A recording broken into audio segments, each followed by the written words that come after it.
कहानी की शुरुआत बेन नाम के एक फर्स्ट ऑफिसर से होती है। उसकी पत्नी उसे फोन पर घर लौट आने के लिए कह रही होती है। दोनों अपने बेटे की बीमारी की वजह से अंदर ही अंदर टूट चुके थे। पत्नी कहती है कि तुम हर चीज से भागना बंद करो। उसी समय एयरपोर्ट पर डैन नाम का एक पैसेंजर खड़ा था। उसके चार्जिंग केबल में खराबी थी और उससे धुआं निकल रहा था। फिर भी वह अपना पावर बैंक लाल रंग के बैग में रख देता है। नियमों के मुताबिक ऐसा सामान चेक्ड बैगेज में नहीं जाना चाहिए, लेकिन वह इसे नजरअंदाज कर देता है। आगे बढ़ते हुए बेन की मुलाकात कोरा नाम की एक छोटी लड़की से होती है। उसे फ्लाइट से बहुत डर लगता था। वह बेन से पूछती है, क्या आप कैप्टन हैं? बेन हंसकर कहता है, नहीं, मैं फर्स्ट ऑफिसर हूँ। इस पर कोरा तुरंत बोलती है, इतनी उम्र हो गई और अभी तक कैप्टन नहीं बने? बेन मुस्कुराकर जवाब देता है कि जिंदगी हमेशा सीधा रास्ता नहीं देती। कोरा अपने पिता, सौतेली माँ और सौतेले भाई फिन के साथ सफर कर रही थी। उसकी असली माँ ने उसकी सुरक्षा के लिए उसके कपड़ों में GPS ट्रैकर लगाया हुआ था, जिसे कोरा अपने फोन से देख सकती थी। इसी बीच लापरवाही की वजह से डैन का लाल बैग बिना सही जांच के कार्गो में लोड कर दिया जाता है। यह फ्लाइट लॉस एंजलिस से शंघाई जा रही थी। प्लेन में कुछ ई स्पोर्ट्स प्लेयर्स भी मौजूद थे। एक अमेरिकी खिलाड़ी चीनी खिलाड़ियों का मजाक उड़ाने लगता है। उसकी टीम का कैप्टन अपने साथी का साथ देता है, लेकिन कोच बीच में आकर माफी मांग लेता है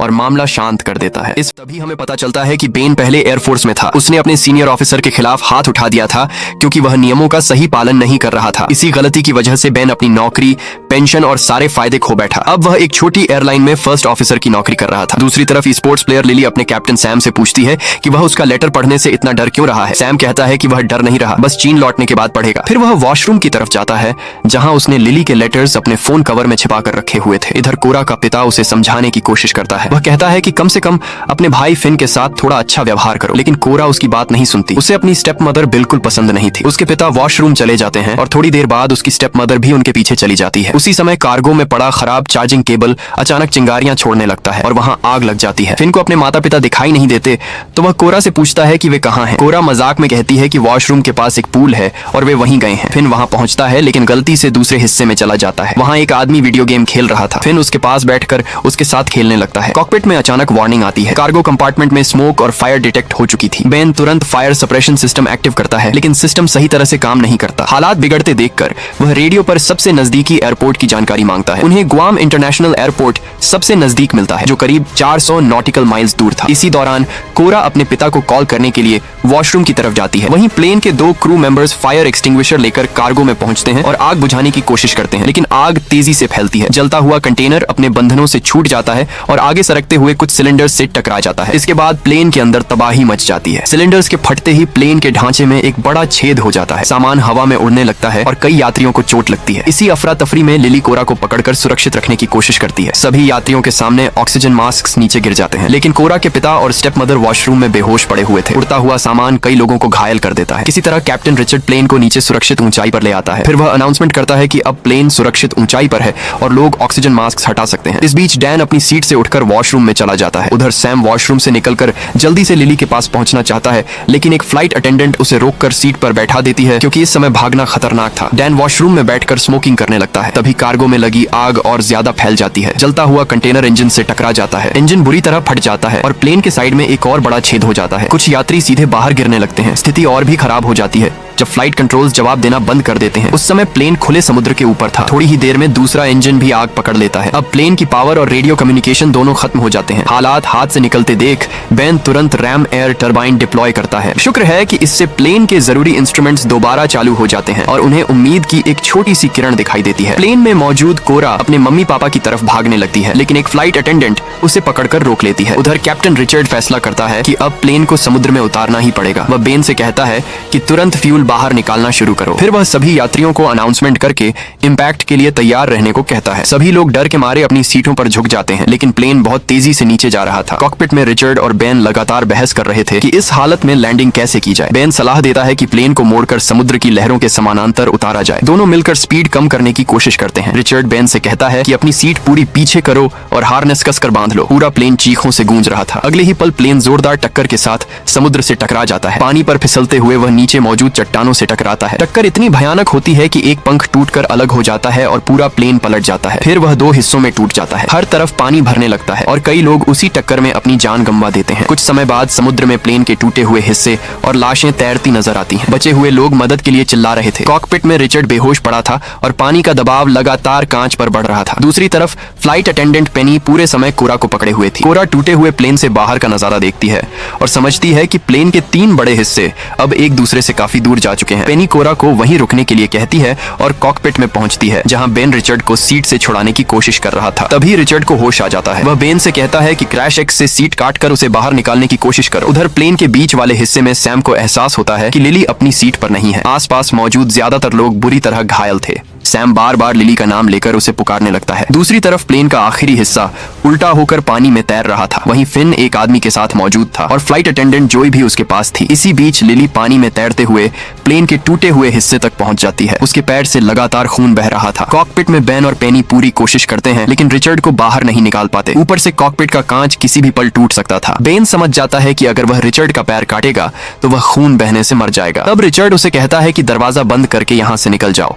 ताकि पानी सिर्फ कॉकपिट में ही रहे और बाकी हिस्से में न फैले। फिर वह बेन से कहता है अब यह प्लेन तुम्हारा है, घर जाओ और अपने बेटे के साथ रहो। बेन वहां से निकलने लगता है तो रिचर्ड उसे ELT चेक करने के लिए याद दिलाता है। बेन बाहर का हाल देखकर सन्न रह जाता है। प्लेन के आखिरी हिस्से में ज्यादातर लोग मर चुके थे और पूरा हिस्सा उल्टा होकर पानी में फंसा हुआ था। उसी समय वॉशरूम में फिन की मां को होश आ जाता है। वह कोरा के पिता को भी जगाती है लेकिन जैसे ही वे दरवाजा खोलते हैं पानी तेज रफ्तार से अंदर घुस आता है। कॉकपिट में अकेला बैठा रिचर्ड अपने परिवार की तस्वीर को देख रहा था। तभी कांच टूट जाता है और समुद्र का पानी उसे भी अपने साथ ले जाता है। उधर आखिरी हिस्से में मौजूद एक बुजुर्ग महिला बेकी अभी भी जिंदा थी। उसे होश आ जाता है। सभी समझ जाते हैं कि पानी लगातार ऊपर आ रहा है, इसलिए उन्हें और ऊंची जगह पर जाना होगा। हर विमान में एक ELT यानी इमरजेंसी लोकेटर ट्रांसमीटर होता है। यह डिवाइस प्लेन की लोकेशन भेजती है। इस समय वह प्लेन के बीच वाले हिस्से में था। यह देखने के लिए कि वह अपने आप एक्टिव हुआ या नहीं, बेन को वहां तक तैर कर जाना पड़ता। बेन फैसला करता है कि वह खुद जाएगा। वह लाइफ राफ्ट पेनी और कोरा के पास छोड़ देता है लेकिन पेनी कहती है कि कोरा पहले एक प्रोफेशनल स्विमर थी। कोरा भी साथ चलने की जिद करती है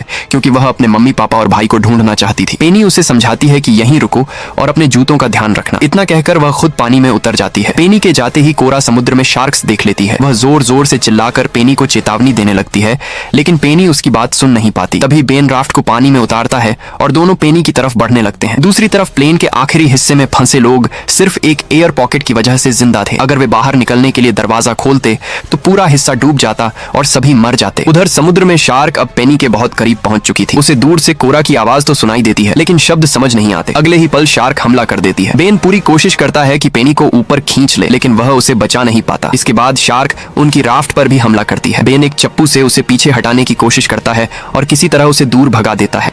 इसी दौरान प्लेन के बीच वाले हिस्से में मौजूद सभी लोग एक कोने में इकट्ठा हो जाते हैं। वजन एक तरफ आने से पूरा हिस्सा थोड़ा आगे खिसक जाता है। इसी बीच एक महिला फिसलकर पानी में गिर जाती है लेकिन वह किसी तरह खुद को वापस ऊपर खींच लेती है। उधर उल्टे पड़े प्लेन वाले हिस्से में जोई मैट के घायल हाथ पर पट्टी बांध रही थी। सभी लोग मिलकर डरे हुए फिन को शांत करने की कोशिश करते हैं। दूसरी तरफ प्लेन के बीच वाले हिस्से में सैम सभी से कहता है कि कुछ लोगों को वापस पानी की तरफ जाना होगा। उनका हिस्सा एक कोरल रीफ के ऊपर अटका हुआ है और अगर वजन कम नहीं किया गया तो यह कभी भी खिसक सकता है। लेकिन अमेरिकन प्लेयर हच उसकी बात मानने से साफ मना कर देता है। दोनों के बीच फिर से बहस शुरू हो जाती है। यहाँ तक कि हच का कोच भी मानता है कि सैम सही कह रहा है। जेसी पानी वाली तरफ जाने के लिए तैयार हो जाता है लेकिन हच अब भी अड़ा रहता है। उधर लिली जिस टूटे हुए हिस्से पर थी वह धीरे धीरे दूर बहने लगता है। घायल पैर के बावजूद उसे पानी में उतरकर तैरना पड़ता है। काफी मुश्किल के बाद वह मिड सेक्शन तक पहुंच जाती है। सैम उसे देखकर राहत की सांस लेता है और दोनों मिलते हैं लेकिन तभी एक शार्क अचानक कोच पर हमला कर देती है। जेसी उसे बचाने की कोशिश करता है मगर वह भी शार्क का शिकार बन जाता है। ये देखकर हच का गुस्सा फूट पड़ता है। वह सारी गलती सैम पर डालने लगता है और उसकी पिटाई शुरू कर देता है। तभी बेन वहां पहुंचता है और हच को खींचकर अलग कर देता है। उधर प्लेन के आखिरी हिस्से में जोई कहती है कि वह नीचे तैरकर बाहर निकलने का रास्ता ढूंढ सकती है लेकिन मैट उसे रोक देता है। उसका हाथ टूटा हुआ था फिर भी वह खुद जाने की जिद करता है। बेकी उसे मना करती है मगर मैट नहीं मानता और एक हाथ के सहारे पानी में उतर जाता है। वह प्लेन के नीचे से रास्ता बनाते हुए आखिरकार सतह तक पहुंच जाता है। ऊपर आते ही वह जोर जोर से मदद के लिए चिल्लाने लगता है। तभी उसे कोरा के पिता दिखाई देते हैं लेकिन अगले ही पल एक शार्क उन पर हमला कर देती है और उन्हें निगल जाती है। यह देखकर मैट दहशत में चीखने लगता है। वापस मिड सेक्शन में बेन सबको बताता है कि वे लोग सच में बहुत भाग्यशाली हैं। प्लेन में कुल 293 लोग थे लेकिन अब उसे मुश्किल से 30 लोग ही जिंदा नजर आ रहे थे। यहाँ कुछ लाइफ राफ्ट भी मौजूद थी। बेन ELT यानी इमरजेंसी लोकेटर ट्रांसमीटर को ढूंढना शुरू करता है। उधर कोरा अब भी अपने पापा को ढूंढने में लगी हुई थी।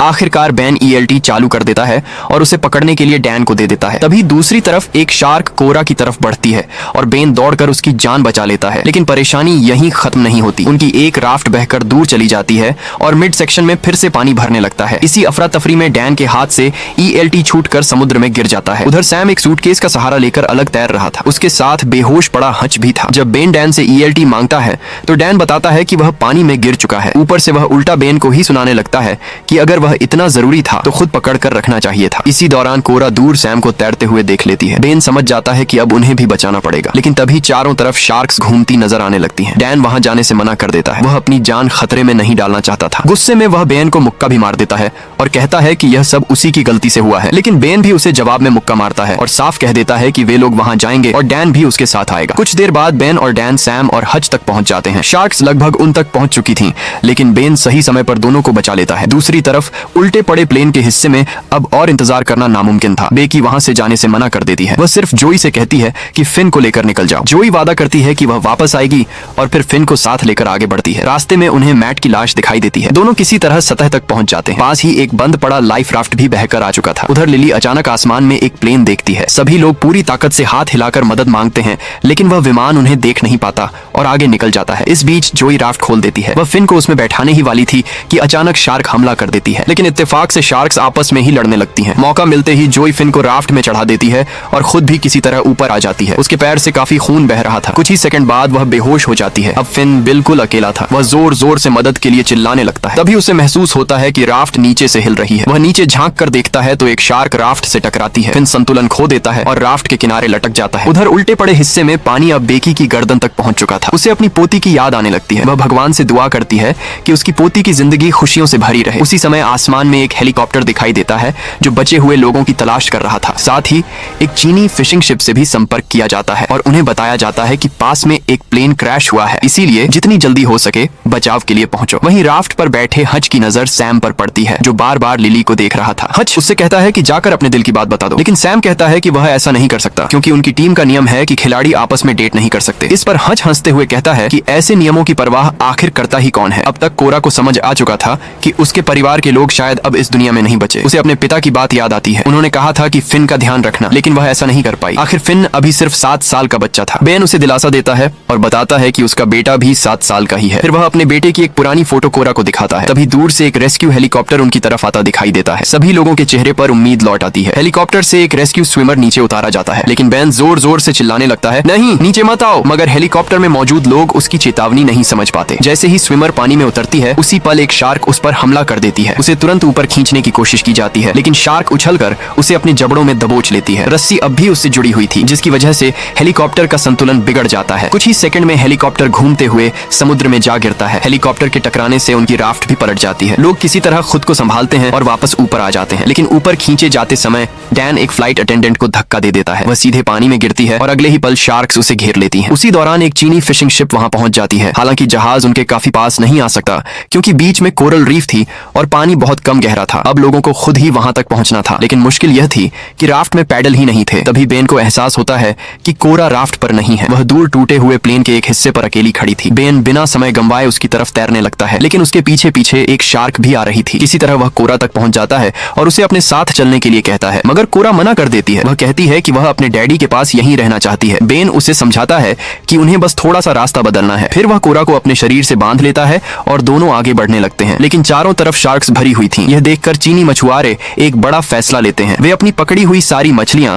समुद्र में फेंक देते हैं। मछलियों को देखकर शार्क्स का ध्यान उधर चला जाता है, लेकिन कुछ शार्क्स अब भी बेन और कोरा का पीछा कर रही थीं। तभी बेन अपनी फ्लेयर गन निकालता है और एक शार्क पर फायर कर देता है। इससे बाकी शार्क्स भी दिशा बदल देती हैं और मछलियों की तरफ चली जाती हैं। उधर डैन को पानी में तैरता हुआ सिगरेट का पैकेट दिखाई देता है। वह उसे उठा लेता है और राफ्ट के किनारे बैठकर आराम से सिगरेट पीने लगता है, लेकिन उसकी यह खुशी ज्यादा देर नहीं टिकती। अगले ही पल एक शार्क उस पर हमला कर देती है और उसे समुद्र में खींच ले जाती है। उसकी मौत पर किसी को खास फर्क नहीं पड़ता। आखिरकार बाकी सभी लोग सुरक्षित बचा लिए जाते हैं। इसके बाद सैम लिली से बात करता है। वह कहता है कि उसने उसका लेटर कभी नहीं पढ़ा और अब तो वह शायद समुद्र की गहराइयों में कहीं खो चुका होगा, लेकिन लिली मुस्कुराकर कहती है कि उसे पता है सैम ने वह लेटर पढ़ लिया था। वह सिर्फ नियमों की वजह से अपनी भावनाएं छुपा रहा था। यह सुनकर सैम धीरे से उसके माथे पर किस कर देता है। थोड़ी देर बाद बेन कोरा के पास आता है। तभी अचानक सभी लोगों के फोन में नेटवर्क आ जाता है। कोरा तुरंत बेन का फोन मांगती है और फिन के GPS ट्रैकर की लोकेशन चेक करती है। लोकेशन मिलने के बाद सभी उस दिशा में बढ़ते हैं। वहां वहाँ उन्हें एक राफ्ट दिखाई देती है जिसमें जोई बेहोश पड़ी हुई थी। कुछ ही देर बाद उसे होश आ जाता है। फिर वह अपने पास लेटे हुए फिन को दिखाती है। फिन को देखते ही कोरा की आंखों में खुशी के आंसू आ जाते हैं। दोनों भाई बहन एक दूसरे से मिलते हैं। कोरा उससे माफी मांगती है और उसे गले लगा लेती है। कहानी के आखिर में हमें पता चलता है